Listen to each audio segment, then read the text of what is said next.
One of my favorite things to make every summer is somewhere. And by every summer, I mean last summer and this summer. But it's so much fun. It really is. And I know that sewing swimwear can seem really kind of intimidating. But I'd like to challenge you to actually make your own swimwear because you might actually find that it's a whole lot easier than you think. So today I'm going to kind of talk you through the pattern details on this swimsuit set that I recently made. This is the Vixen Bralette and Bikini by Patterns for Pirates, and it comes with a whole lot of different options. Let me just give you the details. My name's Maddie with Maddie Sews, and let's just kind of get right on into this, okay? So let's start with the bralette. So this bralette actually has a whole bunch of different options, but the one thing that remains constant is the front has that deep cross cup right there in the front. It does come with several different band options. This is the wide knit bands, and they actually have you sew in 1/4 inch elastic, but you can make this half the size. You can sew in your own sports kind of elastic, or you could even use lace if you're looking to make lingerie for kind of everyday wear. There are a couple of different back options. Oh, but before we get to that, let me also mention that this has a fully reversible option as well as insertable cups.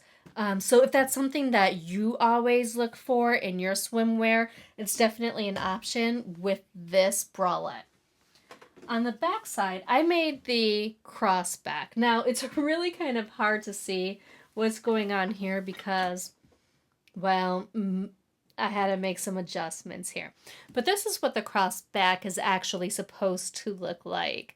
You can see that it's supposed to be there's supposed to be a big old opening in the middle. Mine doesn't have that. I'll go into the reasoning for that later. And then there's also the U-back option with a pretty decently low back, which I think is actually really kind of sexy. So both really nice options. And I almost forgot to tell you all, the bralette, which is one of the main reasons why I decided to make this one, is because it comes in a pretty wide range. We'll get into sizing shortly, but it also comes with both full bust adjustment and small bust adjustment pieces, which I think is a really great option. Now let's talk about the bottoms. So I made the bikini bottoms with the high waistbands. Again, it has the same exact options for the band as the top does. So you can make the waistband that's roughly half the size of this one. This is the knit band. You can use elastic or lace. It has the open side here. And then I made the bikini bottoms. Let me bring you down. I made the bikini bottoms, but there's also a thong option. So there's some really sexy options for this one. And again, for the bottoms, you can make these so that they're fully reversible, which is really nice because then it gives you extra options for your swimsuit. So you could really, like after you got the fitting and everything down, you could make fully reversible bottoms and a top and just kind of mix and match them. Who doesn't love options? I love them. I love them. I love them. I do. Now let's talk about fabrics. And in particular, we're going to kind of stick to the more athletic slash swimwear type of fabrics. And that's mostly because that's what I was dealing with, right? So the fabrics that I use are a poly spandex and a nylon spandex right here. There are pros and cons to both of these fabrics. But in general, when you're making your own swimwear, you want to make sure that you're getting something that's got really good recovery. So I would say get something with spandex and something that has good 50% four-way stretch. You really can't go wrong with that. And both of these fabrics did have that, which worked out nicely. Now, when you're using poly spandex, you want to be careful because poly spandex does have the, well, look, it can run while you're out wearing it. So, like, like run like your pantyhose, not run like, not like that. So just keep that in mind. There's a lot of really beautiful poly spandex prints and things like that. And so that's one of the reasons why I actually like to use them. And I don't live in my swimsuits day in and out. I mean, I wish I could, but the reality is I really don't. So this works out nicely for me. Nylon spandex is actually really, really, really good for both athletic wear and swimwear. It can also be called Milliskin, so you might actually find it under that name. But nylon spandex, it's quite stretchy, it dries quickly, and it doesn't break down in chlorine like a polyester would. So that's something that's really nice about that. And also keep in mind, if you are spending a lot of time in swimming pools, you're going to want to get a special fabric that is made for swimming. They make swim spandexes. And in the description box down below, I'll actually point you to a couple of different shops that I haven't shopped at yet, but I'm looking to make some purchases from, and they looked like they had some really good options. Swim elastics and swim fabrics are specifically designed so that way they don't break down in chlorine. I mean, if that's what you're swimming in and you're doing like a lot of competitive swimming and things like that, really look for that fabric. Another type of fabric that you might be interested in, and if you actually try these out, let me know what you think about them. But they do make UV rated fabrics. And I know that there are actually a couple of places that offer it. I saw them at Mood Fabrics, and I did find them at a couple of different shops. So those are always an option if you just really don't want to burn, you want to make a rash guard or something like that, you want like a UV protected fabric, that's a good option. And then of course they also have aloe infused fabrics.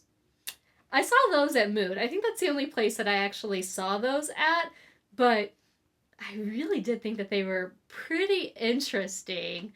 I don't know how long the aloe actually sticks around in the fabric. I have no details around it, but I thought it was actually a pretty cool concept.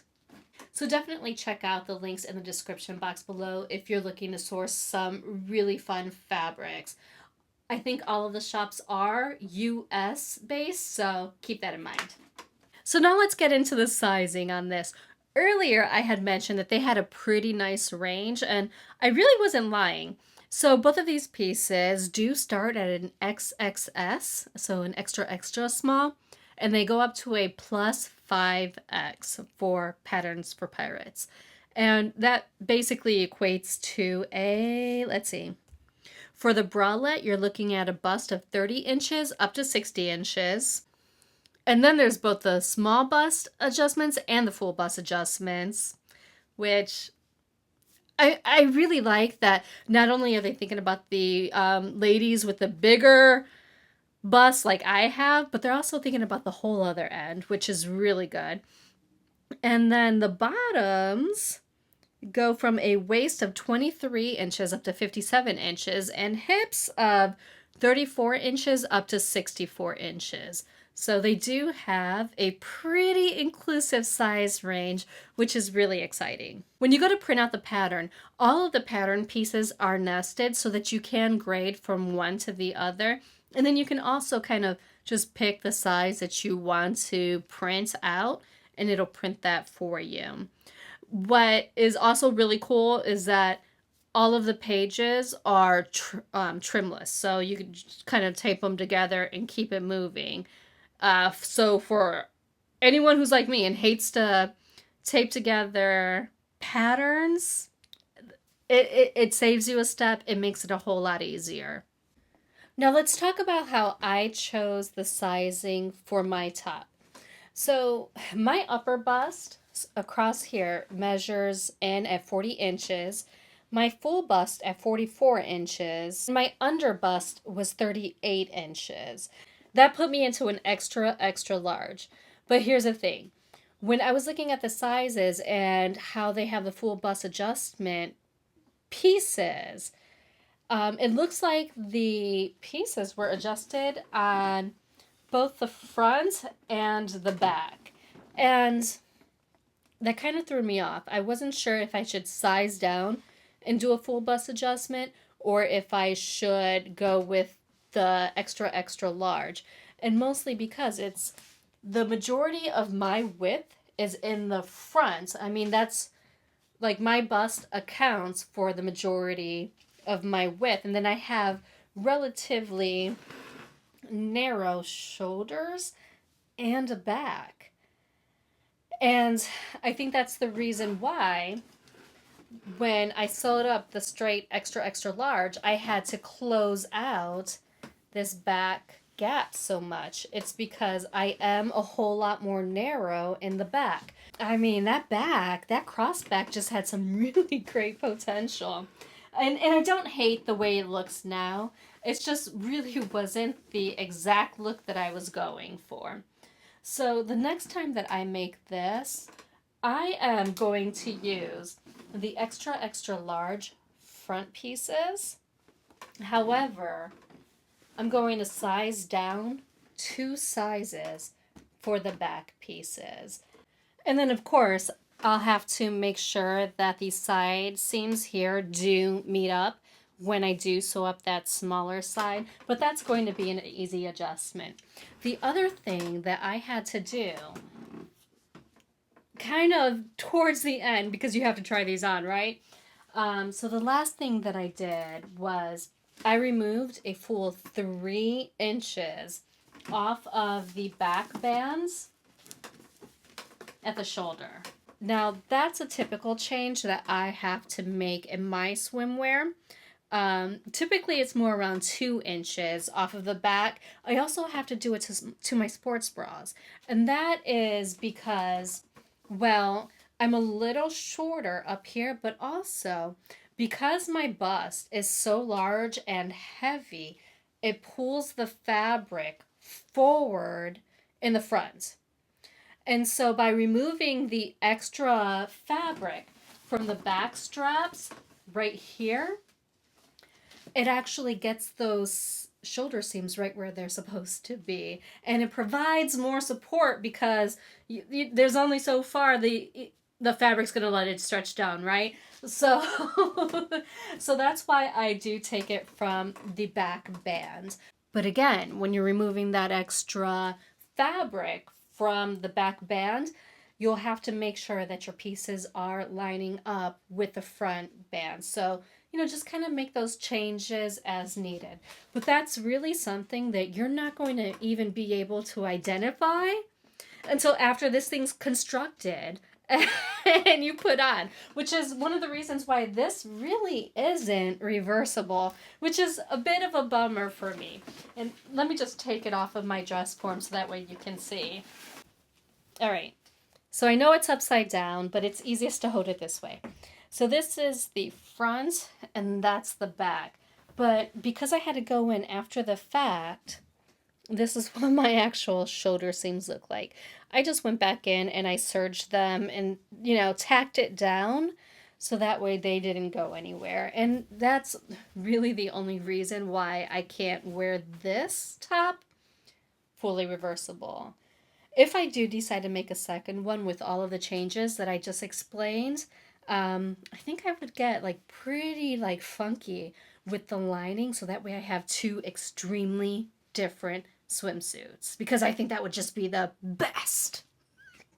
By the way, I love to give you all some of the tips and tricks that I've picked up along the way. And if that's what you're looking for, don't forget to subscribe so that way you know the next time that there's a new video.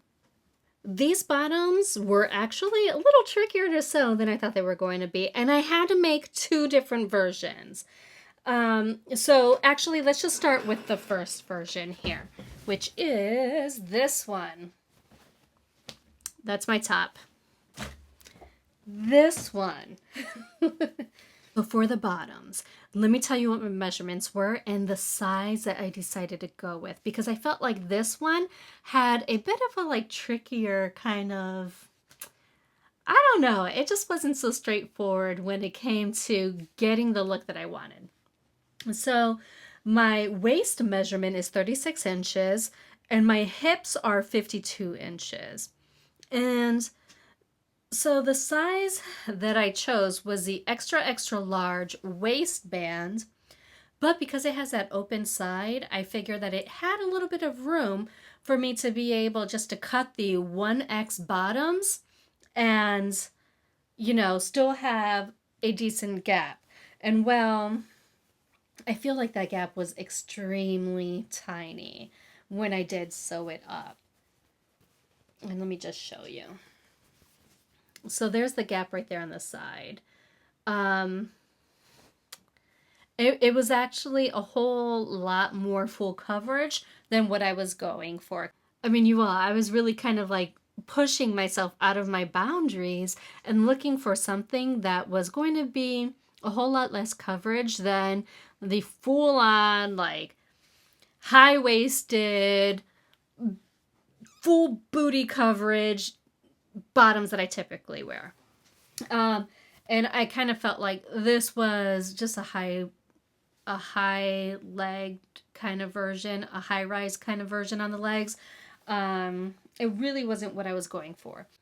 There are two other things that I really want you all to be aware of when you're making this. So in the video, she actually recommends that you do the elastic on a 1-to-1 ratio.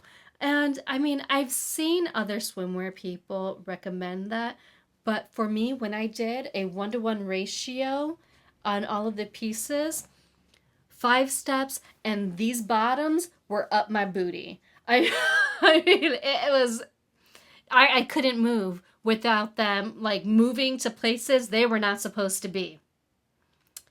It wasn't a good look. I mean, if that was the look I was going for, it would have been good, but you get the idea, right? It wasn't the look I was going for. Also, this whole front piece is a whole lot more coverage than what I was expecting from the picture of the bottoms and from the actual models. And I think there's a difference in the fit from the smaller size range to the larger size range for the bikini bottoms and thong. I think there's a whole lot more coverage in the front for the larger sizes. So keep that in mind, because that kind of caught me off guard. And when I saw how much coverage there was and how wide the crotch was, I had to remove a lot of that fabric. So for the second pair, this pair, instead of cutting out the 1X bottoms, I cut a 2XL for the entire swimsuit, front and back. But I also removed a 1/4 inch from both sides of the crotch. It's just what I had to do. I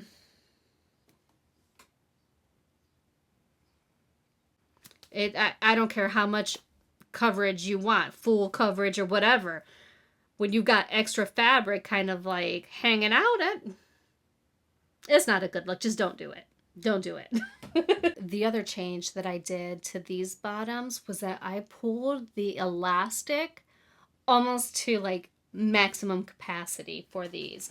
And I'm not gonna lie, when I was pulling that elastic so tight, part of me was thinking, this has a potential to just kind of like spring right up into my booty. But I mean, also, like, what did I have to lose? I already had one bottoms I sprung in there. You know, why not have a second pair? But honestly, I do think that pulling the elastic tighter around the curves was the perfect move to make. And it's actually something that I picked up when I was sewing a bunch of swimsuits last year. Let me just take this off of my dress form so that way you can just see just like what this thing looks like when it's not all stretched out. Okay, can you see how that elastic kind of just like curls up like that? Well, it smooths out when it's on the body, so don't worry about that. But what I found is that when you're applying elastic, and this goes for both the bralette and the bottoms, you want to pull your elastic tighter around the curves and maybe do a 1-to-1 on any straight sections. So for example, if I'm doing my armholes, I'm going to do it at a 1-to-1 ratio right around here, but where it starts to curve around the bottom of my arm, I'm going to pull that a little tighter right around here, so that way it helps snap that elastic in there and you don't have big old gaping armholes. It also helps when you're like going around your butt cheeks, right? And especially if you like full coverage. When you're pulling the elastic a little tighter around that area, it's going to help it lay flat and not move. The other thing that I've really learned from experience is that not any old type of zigzag stitch is going to work for me when I'm sewing up my swimwear. I've made swimwear with just a regular zigzag stitch where I've, elongated the zigs or the zags so that way, they can stretch nicely. But here's the thing. My waist is much smaller than my hips. And so whenever I'm putting on bottoms with a regular zigzag or any kind of modified zigzag, I always pop stitches. So I actually like to use a triple zigzag. And let me just give you a really close look. This is what the triple zigzag looks like. And when you pull it, it's very stretchy, you all. It is my favorite go-to. Look, no popped stitches on that whatsoever. It's really good. And actually, let me just show you on my machine what that looks like right now. Now I'm going to choose a stretchy stitch to top stitch. And looking at my stitches, there's quite a bit of options here. Now, I've actually used the zigzag stitch before, and it's fine on my tops, but I've found that when I use a zigzag stitch on my bottoms, because of the large waist to hip ratio that I have, that actually tends to pop stitches. So I like this stitch right here. This is number 12. This is one of those triple stitches where it sews, comes down, then comes up, and it keeps doing that. That is a really super stretchy stitch, and so that's what I'm going to use for this garment right here. Now that I've finished top stitching, you can see what the stitches look like on this side of my garment. And actually, I really think it looks good, and it kind of disappears into the design. When you look at it on the pink side here, I mean, those stitches look really neat, and they are pretty stretchy. So that was a whole lot of information on this bikini set. Overall, I feel like this is a pretty good pattern. I knew going into it that I was going to have to do some fitting adjustments, and I mean, I was prepared to do that. So if you're going to make this swimsuit, or any swimsuit for that matter, just keep in mind that you're going to have to make a muslin to figure out some of your fit issues, so that way you get something that just looks absolutely amazing on you. I absolutely love the size range that this pattern has for both of these pieces. It's amazing. And I like that the top has the small bust adjustment and the full bust adjustment, because I feel like the little ladies don't get as much love as the bigger ladies do, and I feel like the bigger ladies don't get that much love to start with. So you do the math. The video tutorials that accompany both these pieces were really easy to understand. They were good tutorials. And I felt freaking amazing in this set. I really did. I mean, and it stayed put. I had no nip slips or anything when I was out in the water and getting beat up by all of those waves. I mean, it was perfect. It was so supportive. It was really a good swimsuit. The bottoms eventually did creep up into, the netherworld, but that's to be expected, and I'm on a beach, and it's okay if people see a little extra booty cheek. I mean, they got a little extra treat, right? I do wish that the bottoms weren't as full coverage for the larger sizes in comparison to the small sizes. I feel like there's a bit of a difference in the look there. So if I were to make the bottoms again, that's another change that I would make. I would actually bring that front in a little more so that way I have more of an open side. But that's just personal preference. If you liked how full coverage the front looked, that's great. So would I make this again? Absolutely. I'm going to keep this pattern handy. I'm going to put it in a little envelope and stick it right up there because I honestly do think that it was a good make.